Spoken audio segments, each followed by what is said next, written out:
20년 전 베트남 부인과 처제에게 악마 같은 짓을 했던 남자. 이 글은 실제 일어난 사건을 다루고 있습니다. 사건의 특성상 거북한 내용이 있을 수 있습니다. 이 얘기를 듣고 불편해하실 분께서는 듣지 말기를 부탁드립니다. 오늘 소개해드릴 사건은 국제 결혼으로 한국에 시집을 온 언니 하나만을 믿고 한국의 코리안 드림을 꿈꾸며 큰 돈을 벌겠다는 생각만으로 한국에 왔다가 형부로부터 지속적인 성폭행을 당하며 성폭행으로 출산까지 하게 된 베트남 여성의 이야기입니다. 시작합니다. 사건의 범인인 김모 씨는 2003년 3월 베트남 국적의 A씨와 혼인을 올립니다. 5년 뒤인 2008년 5월 19일 A씨의 동생인 B씨가 언니를 찾아 한국을 방문하게 되면서 사건은 시작됩니다. 피의자 김씨는 언니인 A를 대신해 처제 B씨를 공항에 대신 마중 나갔습니다. 김씨는 당시 더블캡이라 불리우는 1톤 화물차에 B씨를 태우고 오던 도중 처제 B씨를 강간할 목적으로 경기도 용인시에 소재한 인근 야산에 주차를 합니다. 더블캡 뒷자리에 타고 있던 처제 B씨의 양손을 강제로 끌어당겨 조수석에 앉히고는 한 손으로 B씨를 제압하고 옷을 벗기려 했고 그녀의 저항이 거세자 그녀의 오른손 새끼손가락을 꺾어 아파하는 B씨를 완력으로 제압하려지만 계속 저항하자 안면부를 수차례 가격해 제압하고선 B씨를 이래 강간합니다. 그 이후로 김씨는 처제 B씨가 불법 체류자 신분인 것을 이용해 강간 사실을 언니에게 알려버리면 언니를 죽여버리고 너는 불법 체류자로 신고하겠다라며 수시로 협박을 일삼으며 지속적으로 강간합니다. 처제 B씨는 피의자 김씨의 집에서 함께 지냈는데 2009년 11월에도 경기도 용인시 소재의 피의자의 집에서 언니와 같이 자고 있던 처제 B씨를 깨워 작은 방으로 데리고 간 뒤 강간을 합니다. 그 뒤에도 2010년 8월 6일 오전 8시경 아이들과 부인 A씨가 지켜보는 가운데 피의자의 집에서 처제 B씨를 작은 방으로 싫다고 저항하는 B씨를 데리고 가 B씨를 밀쳐 넘어뜨린 뒤 B씨에 위협하고 제압한 뒤 바지를 벗기고 강간합니다. 이를 보다 못한 아내 A씨가 소리를 지르고 화를 내며 방으로 들어가려고 하지만 문이 잠겨 들어가지 못하고 집 밖의 창문을 통해 소리를 지르는데 자신을 만류한 부인 A씨에게 화가 난 김씨는 하던 행위를 멈추고 집 마당으로 나와 마당 한켠에 있던 강목으로 들고 와 자신을 만류하던 아내 A씨를 머리와 허벅지를 수차례 때려 전치 2주의 치료를 요하는 상해를 입힙니다. 당시 김씨에게 폭행을 당할 때 A씨는 아기를 안고 있는 상태였다고 합니다.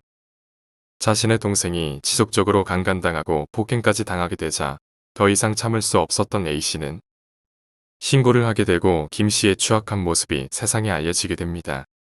하지만 피의자 김씨가 구속되고 경찰의 조사가 진행되면서 경제적 어려움에 부딪히게 되자 부인 A씨는 경제적 어려움을 호소하면서 남편의 죄를 용서해달라는 취지의 합의서를 법원에 제출하기도 합니다.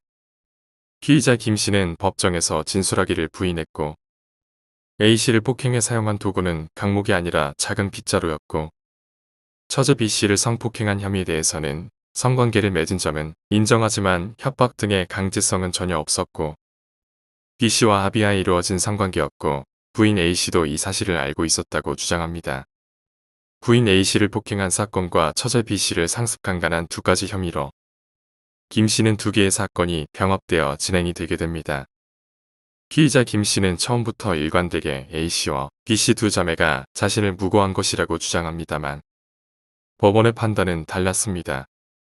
피해자 B씨는 수사가 진행되면서 처음부터 재판에 이르기까지 강간을 당하게 된 경위의 진술이 구체적이고 현장에 있지 않았다면 알 수 없는 세세한 부분을 진술하고 있고 부인 A씨 또한 남편 김씨로부터 폭행을 당한 진술이 비교적 구체적이고 일관되게 당시의 상황을 진술하고 있고 피해자 A씨와 B씨가 피의자와 원만한 합의를 보았고 피해자가 처벌을 원치 않는다고는 하지만 피고 측 주장대로 처제 B씨와 서로 합의하에 이루어진 성관계라고 하더라도 언니 A씨와 조카들이 보는 앞에서 다른 방으로 들어가 서로 합의하에 성관계를 맺었다는 점은 일반인들의 상식으로 생각해 볼 때 납득하기 어려운 부분입니다.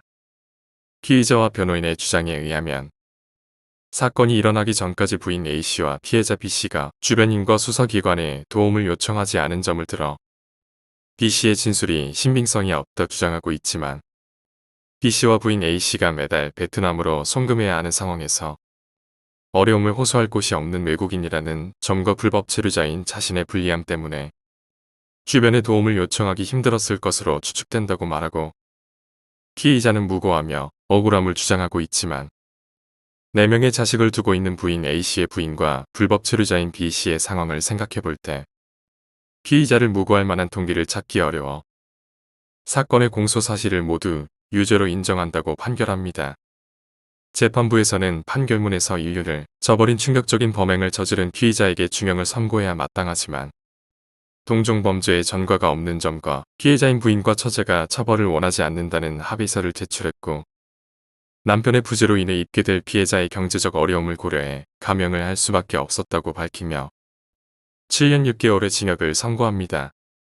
피의자 김씨는 수사기관과 법정에서 일관되게 자신의 무고함을 주장했고, 두 자매가 자신을 무고해 베트남으로 재산을 빼돌리려 하는 것 아니냐는 주장까지 했다고 합니다. 사건 조사 중 밝혀진 사실이지만 김씨의 집에는 모두 5명의 아이가 있었는데 4명은 김씨와 부인 A씨와의 사이에서 낳은 아이였고, 다른 1명은 처제 B씨와의 사이에서 낳은 아이라고 합니다. 상습적인 강간을 당하고 원치 않는 출산까지 하게 된 것이죠. 부인 A씨를 폭행할 때를 보자면 자기 자식을 안고 있는 부인을 강목으로 패는 게 사람이라면 할 수 있는 짓일까요?